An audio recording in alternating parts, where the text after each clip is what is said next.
ഇതിൽ പ്രമുഖ പങ്ക് വഹിച്ചവർ ആയിരക്കണക്കിന് പാവപ്പെട്ട സഹകാരികളുടെ കഞ്ഞിയിൽ മണ്ണുവാരിയിടുകയായിരുന്നു. പൈസകൾ വാങ്ങിച്ചിട്ട് സഹകാരികളുടെ കയ്യിൽ മണ്ണുവാരിയിടുകയായിരുന്നു പറയുന്നുണ്ട്. പിന്നെ കേരളത്തിലെ ഭൂരിപക്ഷം സഹകരണ ബാങ്കുകളും കള്ളപ്പണം വെളുപ്പിക്കുന്ന കേന്ദ്രങ്ങളായി മാറി. ഇവിടെ തന്നെ 3 ഡയറക്ടർ ബോർഡ് അംഗങ്ങൾ കൂടെ നിൽക്കുമ്പോൾ ഇതുപോലെയുള്ള വെളുപ്പിക്കലുകൾക്ക് അവർക്ക് സൗകര്യം ചെയ്തു കൊടുക്കുന്നുണ്ടോ എന്ന സംശയം എനിക്കുണ്ട്. എല്ലാം ദീർഘമായി ഞാൻ പരിഹരിക്കുന്നില്ല. വായ്പകൾ തിരിച്ചു പിടിക്കുക സാധ്യമായ കാര്യമല്ല എന്ന് പറയുന്നുണ്ട്. കാരണം ഈ വായ്പകളിൽ നല്ലൊരു പങ്കും വേണ്ടപ്പെട്ടവർക്ക് നൽകിയ വ്യാജ വായ്പകളാണ്. വ്യാജ വായ്പകളുടെ കണക്കുകൾ ആഡിറ്റ് റിപ്പോർട്ടിൽ പറഞ്ഞിട്ടുണ്ട്. യഥാർത്ഥ അക്കൗണ്ട് ഉടമ അറിയാതെ നൽകിയിരിക്കുന്ന വ്യാജ വായ്പകൾ തിരിച്ചു പിടിക്കാൻ ശ്രമിക്കുമ്പോൾ കരുവന്നൂരിൽ സംഭവിച്ചതുപോലെ വൻ പൊട്ടിത്തെറികൾ തന്നെ ഉണ്ടായേക്കും. അപ്പോൾ വ്യാജ വായ്പകൾ ആദ്യത്തിനടുത്ത് കാണിച്ചിട്ടുണ്ട്. ഒപ്പുകളിടാത്ത വായ്പകളുണ്ട്. ഒരു വായ്പ നിൽക്കുമ്പോൾ അയാൾക്ക് തന്നെ വീണ്ടും ആ ഭൂമിയിൽ അതിന് പൈസ ഈടാക്കാതെ വീണ്ടും ലോൺ കൊടുക്കുകയാണ്.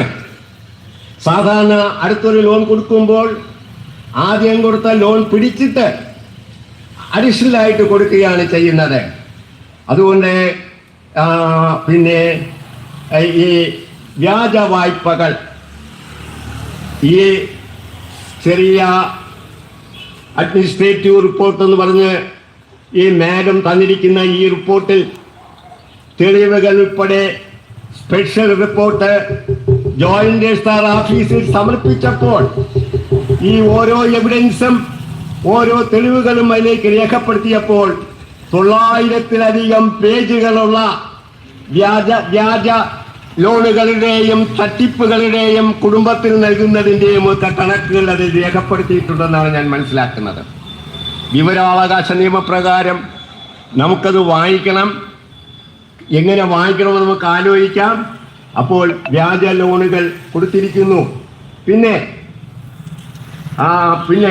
ഭാരതത്തിന്റെ രാഷ്ട്രീയ ചരിത്രത്തിൽ ഒരു രാഷ്ട്രീയ പാർട്ടിയെ കള്ളപ്പണ കേസിൽ പ്രതി ചേർക്കുന്നത് അത്യപൂർവമായ സംഭവമാണ്.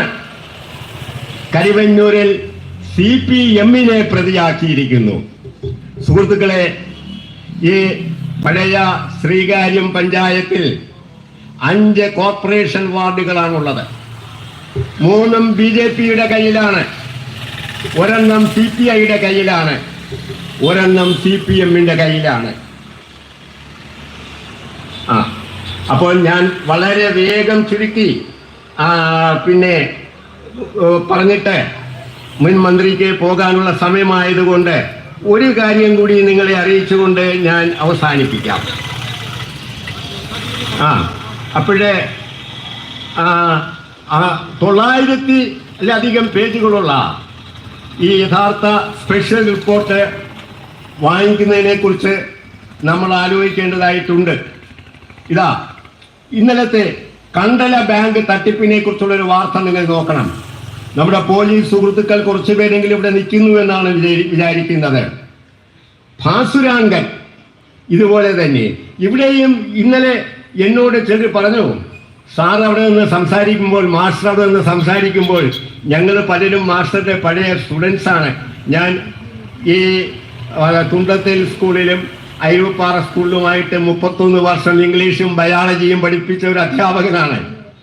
ചില എൻ്റെ പൂർവ്വ വിദ്യാർത്ഥികൾ പറഞ്ഞു, 50ഓളം ജീവനക്കാർ വെള്ളത്തിലാകാൻ പോകുകയാണ് സാർ, ഇങ്ങനെ അങ്ങ് പിടിവാശി പിടിച്ചാൽ. അവിടേക്ക് നിക്ഷേപങ്ങളുണ്ട്. അവരുടെ കയ്യിൽ നിന്ന് ഈ ജോലി കൊടുക്കാമെന്ന് പറഞ്ഞ് രേഖകളില്ലാതെ വാങ്ങിച്ച പൈസകളുമുണ്ട്. അപ്പോൾ ഈ ജീവനക്കാരെ സംരക്ഷിക്കാൻ വേണ്ടിയിട്ടെന്ന് പറഞ്ഞ് ആരോടെങ്കിലും പറഞ്ഞ് പഠിപ്പിച്ചിരിക്കുന്നത് വാസ്തവത്തിൽ ജീവനക്കാരനെ സംരക്ഷിക്കുവാൻ വേണ്ടിയിട്ടാണോ? കേസ് റദ്ദാക്കാൻ ഭാസുരാങ്കൻ നൽകിയ ഹർജി തള്ളി. ഹൈക്കോടതിയിൽ കൊണ്ട് ഭാസുരാങ്കൻ ഹർജി കൊടുത്തു. കണ്ടല ബാങ്കാണ് തിരുവനന്തപുരത്ത് ഏറ്റവും വലിയ അഴിമതിയായി വന്നത്. പിന്നെ നെയ്യാറ്റിൻകരയിൽ ഒരു കോൺഗ്രസ് സഹകരണ സംഘത്തിലെ ഒരു ലോണിൻ്റെ പേരിൽ ഒരു കർഷകൻ ആത്മഹത്യ ചെയ്തിട്ടുണ്ട്.